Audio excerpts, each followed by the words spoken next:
Hello cellmates, today I am going to be using my little twin cup pour that I've done one before. I've done several before, but I think I've made a couple of videos of the twin cup pour, but it's with a twist because I want the cells to come through the ring pour. So it's I can't get these stupid gloves on. It's a twin cup. Paint's well dry in there, so I'm not worried about adding paint to it. So it's a twin cup pour. You can get these, I believe I got them from my local craft place in Australia called Lincraft, but you can also get them from the paint stores because it's actually for storage of paint. Had a lid on it, but I wanted the twin cup to be able to pour, so that's what I'm using it for today. So I am doing a pour with it, but I'm trying to create a look where the cells look like a 3D effect. So all the paints I'm using today will be Mont Marte. If you look on the drop down box, there's a list to my recipe and my paint supplier if you're in Australia. They're great. They sell, I believe they're one of the best prices for online art. So I buy these nice big two litre bottles from them. So I'm using all Mont Marte. So at first I'm going to just load it up with the white. So I'll do the same on each side. Okay. I'm going to, so the white, this is flesh. And I want to, from here, start loading down the side of the cups.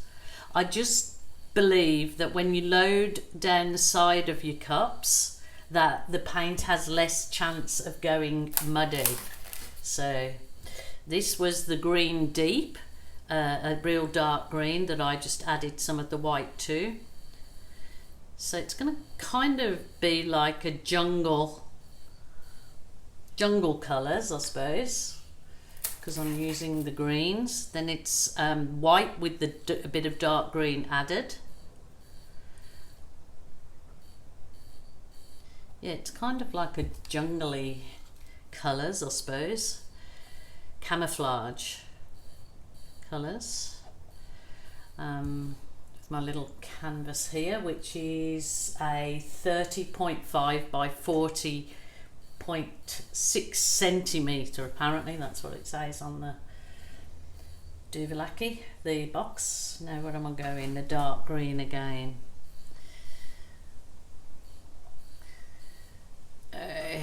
Just trying to, okay, I'm going to throw in the mix, the blood red, which was the Mont Marte's brilliant red, but I just added some dark blue to it because I just wanted it like a real sort of russety, bloody russet or blood colour, whatever you call it.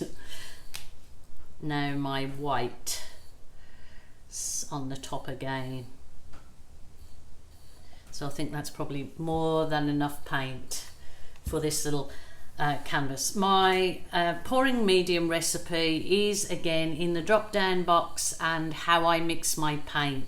So there's a little V at the bottom of my video on YouTube, and if you click that, it'll have the explanation of what I do for my pouring recipe, and it'll have all sorts of information, and it'll have the link to direct link through to my Facebook acrylic art page. So just giving you the heads up on that.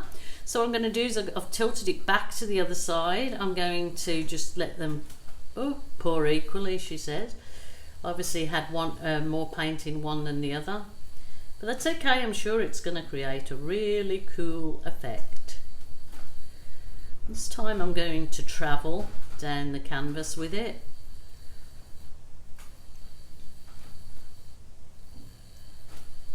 I don't know about camouflage colours, it's coming out more like Christmas, but I'll take whatever. I'm sure it's going to be awesome. Oh, look at that. Wow, yeah, the twin cup like this always gives really unusual effect. So it looks like I've got the, oh, I don't want to lose that, stay there. Okay. All of my paint that I've pre-mixed with my pouring medium, each one has got just maybe 1-2 drops of the Helmar silicone, and it's a great silicone, that one, because you don't have to use very much at all to get effects, and it's less than $6 in Australia and even cheaper in the US. My US friend Chad Booth gets it for $2 US, so I don't know why Australia is selling it cheaper to the US than it sells us for. Okay, look at that effect. It's kind of definitely like a hurricane effect, so probably not a good reminder to some people in the US that suffer these hurricanes, but that's coming. I just want to add a bit more of the leftover paint to the side. No, there's not much in there. No, oh okay, it's coming. Just a wee bit there. Oh, I'll leave that, then I'll add a bit of the white just so I don't have to stretch it too far. Oops, she says. Huh? Okay, just adding some white to the corners just so it makes it easier to stretch basically, but let's give a wild and wonderful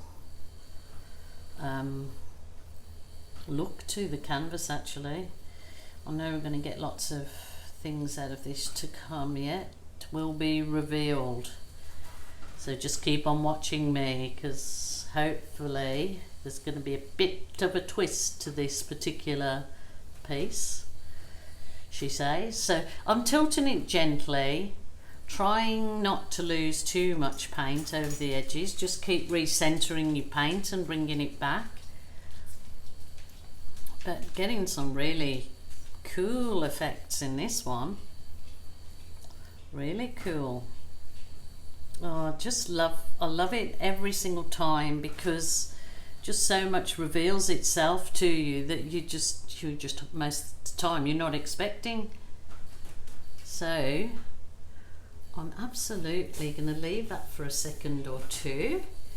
But what I want to do is, if you're happy with that as it is, then obviously just leave it. But I want, oh sorry, I've got this bit out of the frame, haven't I? Need to take it back a bit. So if you're happy with the effect that it's giving you right there, then obviously leave it. Don't do any more to it. But I want to bring cells up so it gives like a 3D effect. It gives like the cells are floating. So that's what I want to do. I'm trying to bring it a bit closer for you so you can see it happening when I do it. That's my bit of a twist. Okay, let's hope this works. Ideas in my crazy brain. Okay, so I want the cells to pop, and I want them to look like they're just 3D. So I'm just gonna hit it with an uppy down motion of the, I'm using a butane torch. If you're using your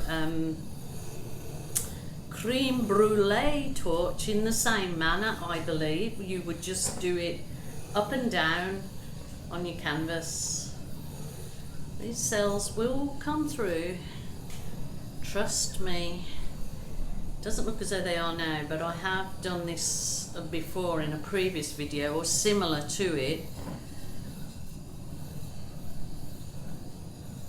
It's actually not coming through like they normally do, but I think maybe the paint's a little thick.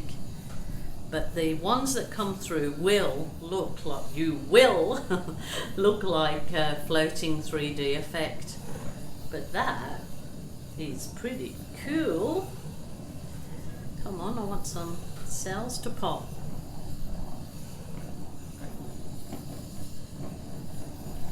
Okay. Okay. Okie dokie.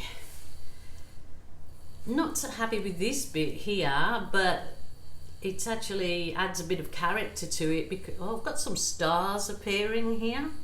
That is a funny thing. I'm just wondering, because all of those paints have been made up a couple of days, except the red, blood red, russet red, whatever it's called.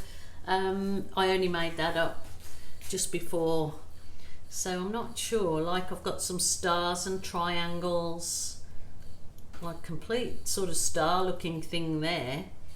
So I'm thinking that I just leave it a little bit longer.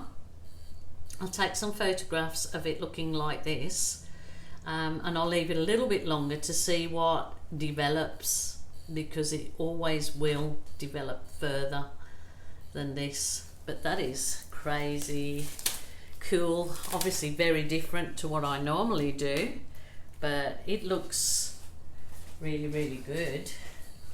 So it just might be a style. As I say, some styles like people like, some don't. So I'll try and get a close up of this crazy cells I've got going in there. See, up there. So usually I do get cells popping through and they look like they're just floating, like a 3D effect, and that's what I was looking for, but it doesn't seem to be happening at the moment. Maybe my paint, I've put too much paint on there, not sure. Give it another hit with the gun. See, normally when I hit it with the gun, the cells come up, so I'm not sure what this one. But anyway, lots of people say to me, I liked it before the cells. So there you go for you lot. That's what it looks like. It's a crazy look to it, but I know that there'll be lots of people that actually do like that particular look. So thank you for joining me again. Thanks so much for watching my videos and subscribing to my channel. Certainly feeling the love, had lots of nice comments off you all. Very rarely now do I get negatives, so that's a really good thing. Yeah, thank you for watching, subscribe, and please look out for my next video. Thank you.